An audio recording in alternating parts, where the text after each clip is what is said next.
Okay, guys, just want to tell you a couple stories today, and one of them is my story. I know it's going to be a real trouble to get through. But with my story and with the other stories I'm going to be telling is about challenging the status quo. And what I mean by the status quo is standing for something, but also taking what is in place and changing it. And changing it for good, okay? So it was just mentioned really eloquently, obviously, of standing for something, and that a rebel doesn't necessarily mean motorcycles and James Dean, although I do like James Dean, or being that badass. It means taking a stance on something and also changing something.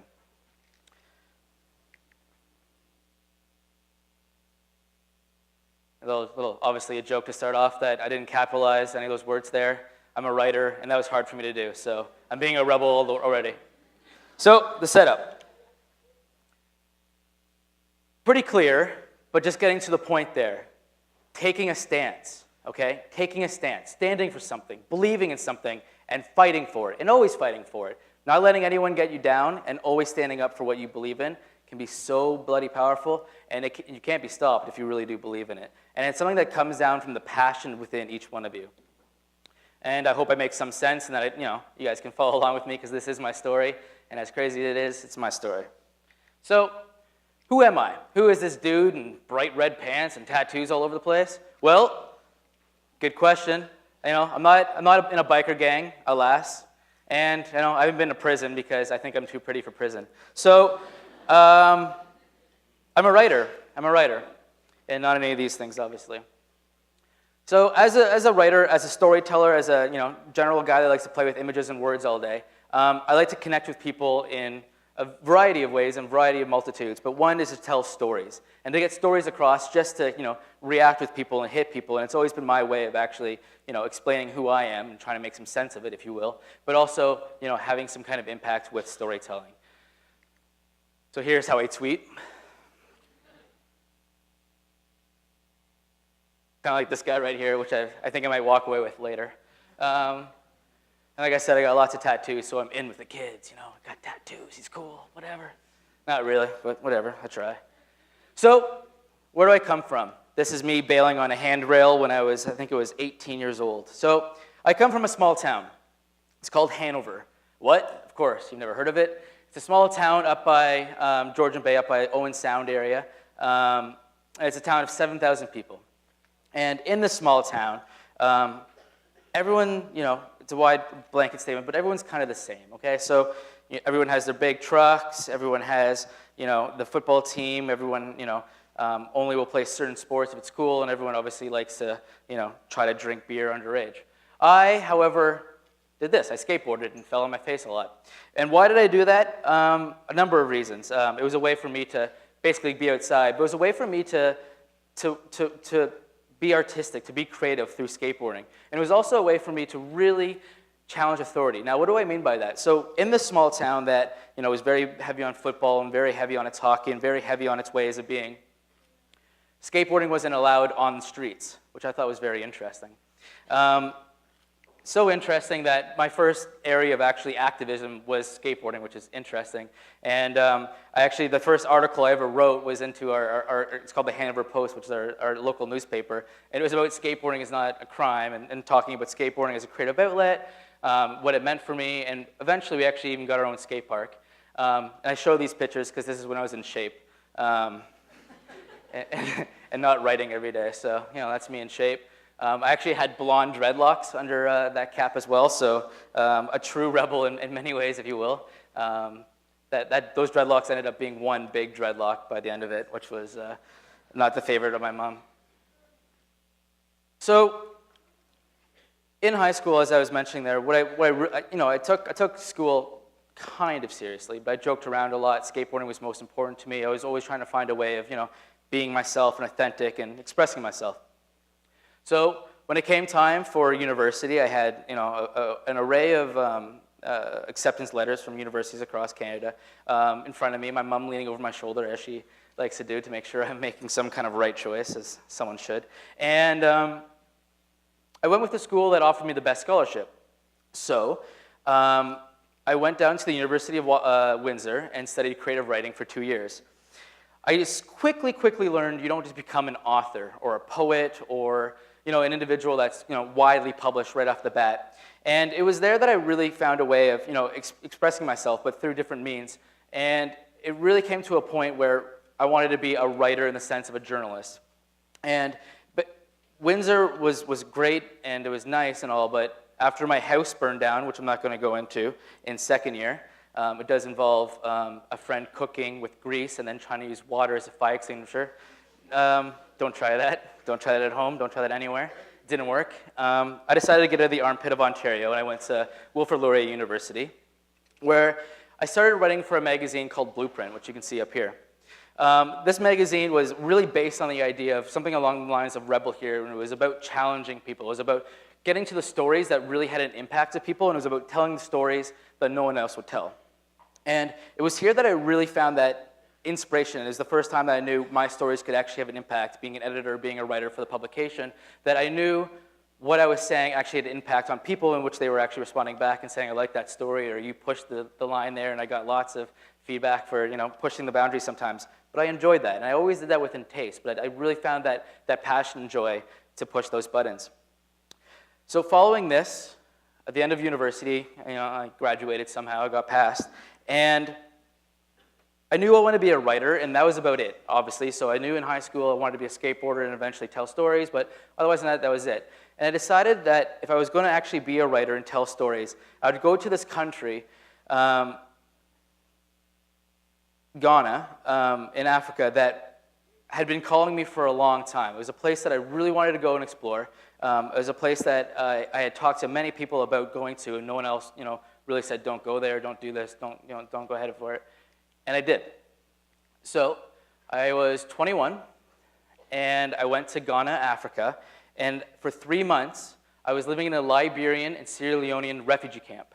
So you might know about Liberia and Sierra Leone from Blood Diamond, the movie, which was quite popular, and Leonardo DiCaprio was quite dreamy, and I gotta say. But it was within this country that a civil war, brutal civil war, was going on for 10 years that ravished the people, raped the land, raped the people, cut off limbs. Tragic. It was in this refugee camp that I lived day to day. I was one of about 3 foreigners in a 30,000 strong refugee camp. And I met people that changed my life forever. And part of the reason why I do today, what I do today, is because of the stories that I met there. So what I was doing is I was working for a newspaper there called The Vision, and this is actually what the office looked like in this refugee camp. So out of the 30,000 people that lived here, they actually were able to have a newspaper, which was brilliant, to tell the stories of what was happening in this village. And I had the opportunity to work alongside the journalists there in just basic training and understanding about human rights issues, what it meant to tell a story, to be as objective as possible, telling both sides of the story, and just kind of helping day-to-day operations. But I was also there as a foreign correspondent, writing about what was happening on a day-to-day basis. And by doing so, I was threatened to be kicked out of the camp about 3 or 4 times by the chairman of the camp, because I was really telling the stories of the people that he was actually suppressing, and the UN was also trying to get me out of there as well, because they were botching a bunch of the repatriation of Liberians going actually back to Liberia, and was taking their money from them without actually repatriating them. It was there that I met Gloria. So Gloria's not too happy in this photo, but she was one of the most proud, resilient women I've ever met in my life, that had a story that still rocks me to this day. So Gloria is Sierra Leonean, and when she lived there, it was probably about 18 years ago, the rebels came into her small village, and they captured her and her family, and in front of her, they shot her 2 boys, and they grabbed her husband, pinned her down, and made her watch them skin him alive. Then they beat her to a pulp and left her for dead. She's still alive, she's still going, but with those scars, she carries a lot of pain, When I was at the refugee camp, though, I shared her story as she now runs alternative income program that actually helps other women, training them to like, knit products and that kind of stuff that they actually sell at market, and has done really well for herself. But these are the individuals that I met at the refugee camp that I always said, I want to tell your story, but from now on, I want to tell stories that have an impact. I want to have stories that I think, to me, matter, and hopefully to others matter as well. So I went back to school. I went to journalism school at Sheridan. So Sheridan actually has a Mississuga campus now. Go Mississuga. And more than the education, so education is great, guys, don't get me wrong. It's perfect, it's lovely, it's fantastic. But more than that, I fell in love with the magazine and a couple amazing people that helped me work on this magazine. One of them will be speaking later, so I'm not going to give it away. But with this magazine, myself and a brilliant team of people really looked at taking stories and visually and emotionally, just telling stories that we thought would have an impact, but also telling stories that we knew other people wouldn't tell, and telling stories in our own way. And how we actually went about that was we always had these little mottos and those kind of things we would say, and one of them was always, we want stories that kids are just going to tell their friends about. They're going to brag about. They're going to say, this is a cool story, check it out, let's check it out. And that was kind of what we went on. We just wanted to tell stories that we thought would have impact. So we had stories about, here's our brand new school president. We said, what can we do? Well, we can paint your whole body blue and then interview you. Why not? We did that. We talked about sex in school, so breaking down those boundaries of what actually sex was, what it means, and how it works in culture today. We talked with Kanon. Who knows Kanon in here? Yeah, Rep Kanon, right? This guy was remarkable. We had the chance to sit down with Kanon and talk just about Somalia, his life. And really interesting as well, really go in depth about why does the West need to help Africa? Why does the West need to help the Middle East? Why does the West have to always be the one helping? And very, very good points, and I agree with him on a lot of those. We'll get back to that. And even a whole issue on ranting. What does it mean to rant? And really letting off that steam and what that means. So telling those stories that a lot of people wouldn't cover and really trying to get to the nit and grit of those stories.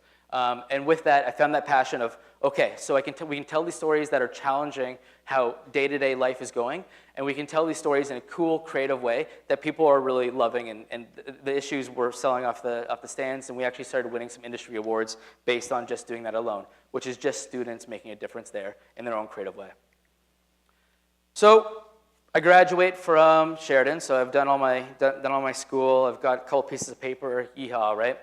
Here I am.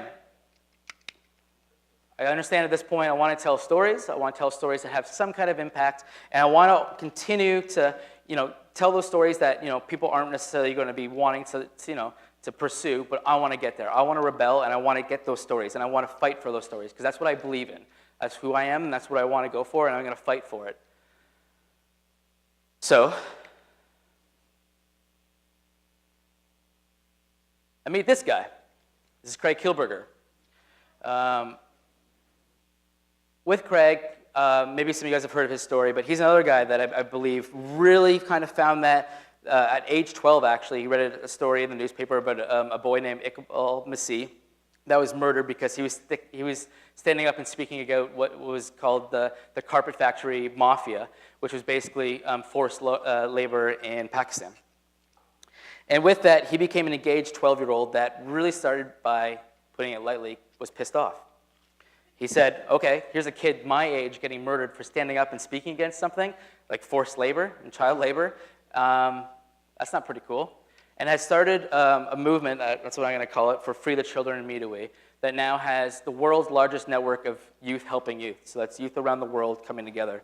On Facebook, if you go on We Day for Facebook, we have almost 2.5 million people that are connected together in order to make a change in the world, to actually give a crap, to stand for something, and to fight for it. And that's a brilliant thing. We've actually built over 650 schools around the world.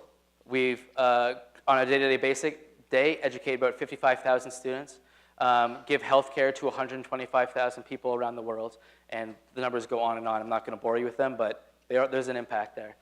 And with that is Mississuga. So Mississuga is the social enterprise that is connected with Free the Children, in which I'm the kind of boss of the creative side. So the websites, what happens, the t-shirts, the books, the so on, etc. And I get to still tell stories that have an impact. We recently just launched a book called Standing Tall, which is a story about Spencer West, who has no legs, who's actually going to be climbing Mount Kilimanjaro, and his story throughout his life of always fighting back and giving a crap and really standing for something is quite remarkable. And with MeToWe, the best part of it, I have to say, is getting the chance to take youth like you and travel the world.